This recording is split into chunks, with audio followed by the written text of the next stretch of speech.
नमस्कार सज्जनों, मैं महेश राम श्रृंखला भाग 14 में आप सबका स्वागत करता हूं।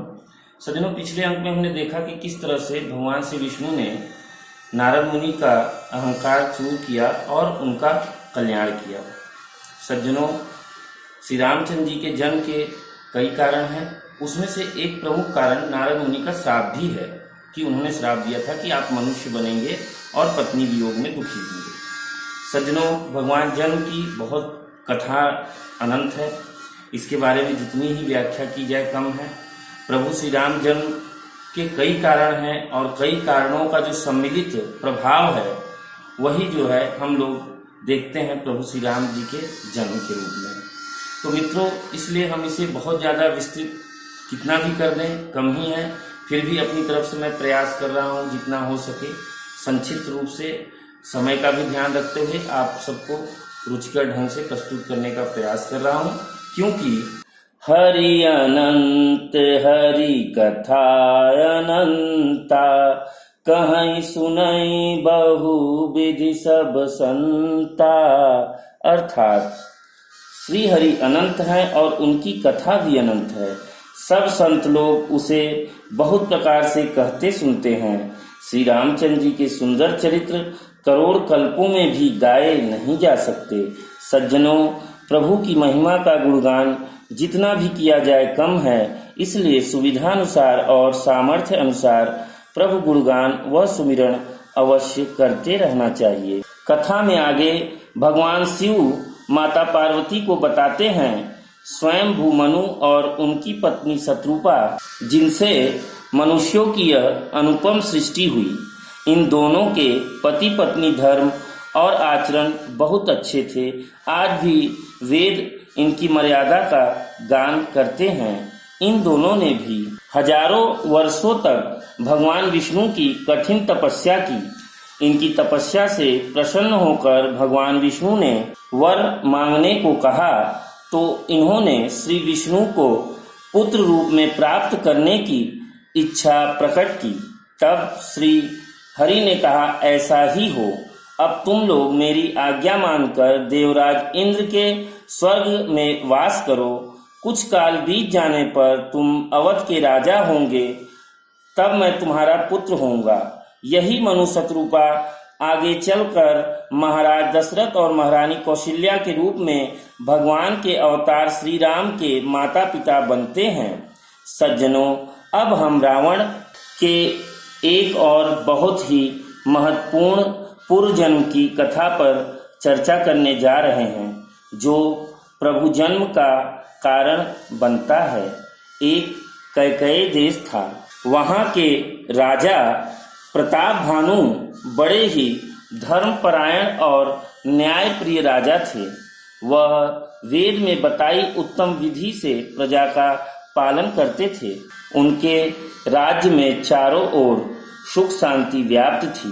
वे गुरु देवता संत पितर और ब्राह्मण सबकी सदा सेवा किया करते थे। एक बार राजा घोड़े पर सवार होकर शिकार करने के लिए विंध्याचल के घने जंगल में गए। वहां उन्होंने बहुत से उत्तम हिरण मारे। राजा ने वन में फिरते हुए एक बहुत ही भयानक सूअर को देखा। राजा ने सूअर का शिकार करने के लिए उसका पीछा किया। सूअर भागता भागता उन्हें बहुत दूर घने जंगल में ले गया और पहाड़ की एक गहरी गुफा में जा घुसा। उसमें जाना कठिन जानकर राजा पछता कर लौट पड़े, पर उस घोर वन में वह रास्ता भूल गए। राजा प्यास से बेहाल हो चारों तरफ जलाशय की खोज करने लगे। वन में फिरते फिरते उन्हें एक आश्रम दिखा।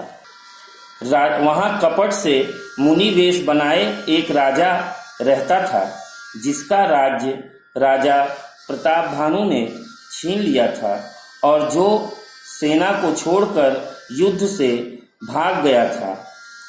वह राजा मन में ग्लानिवश न तो घर गया और न ही प्रताप भानु से संधि ही की। मन में क्रोध भरकर वह तपस्वी की भांति वन में रहने लगा। राजा प्यासा होने के कारण उसे पहचान न सका, लेकिन उस धूर्त तपस्वी ने प्रताप भानु को पहचान लिया। प्रताप भानु ने तपस्वी को प्रणाम कर प्यासा होने की बात कही। इस पर उस तपस्वी ने सरोवर का रास्ता दिखा दिया।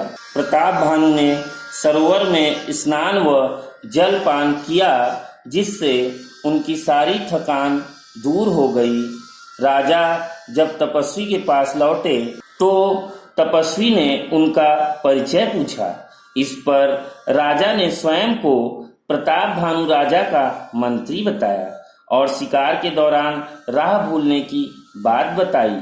तब तपस्वी ने कहा, हे सुजान, सुनो, घोर अंधेरी रात है, घना जंगल है, रास्ता भी तुम भूल गए हो, इसलिए तुम आज यहीं ठहर जाओ, सवेरा होते ही चले जाना। इस घटना पर तुलसीदास जी कहते हैं, तुलसी जसी भवतव्यता, तैसी मिलई सहाय, आपुनु आवै ताहि पही, ताहि तहाँ ले जाय। अर्थात तुलसीदास जी कहते हैं, जैसी भवितव्यता अर्थात होनहार होती है, वैसी ही सहायता मिल जाती है।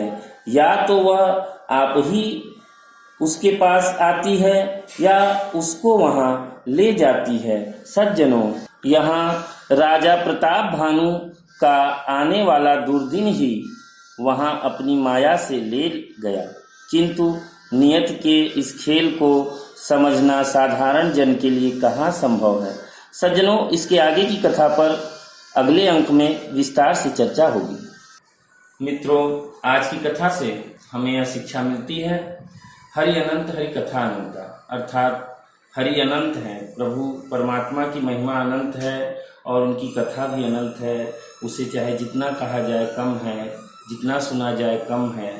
फिर भी मित्रों, मैं अपनी तरफ से कुछ न कुछ आप लोगों को प्रयास कर रहा हूँ उसके बारे में बताने का, और आपस में जो भी अध्ययन के द्वारा अनुभव मिल रहा है आप सबसे शेयर करने का। इसमें हो सकता है कि कुछ त्रुटियां हों उसके व्यक्त करने में या मेरे शब्दों में, तो उसके लिए मुझे क्षमा करिएगा और उम्मीद करता हूं कि आप लोग जो है मेरा सहयोग करेंगे और मुझे क्षमा करेंगे और मुझे उचित सलाह भी देंगे, मार्गदर्शन भी देंगे। मित्रों, दूसरी बात है कि होनी बहुत बलवान होती है।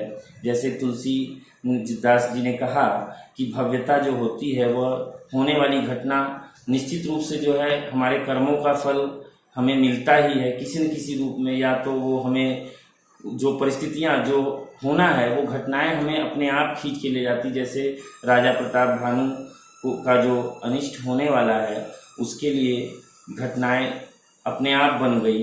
वह सुअर जो है कारण बन गया, उन्हें खींच के ले गया घने जंगल में, और वो पाखंडी जो साधु जो उनका पुराना शत्रु है उसके पास ले गया।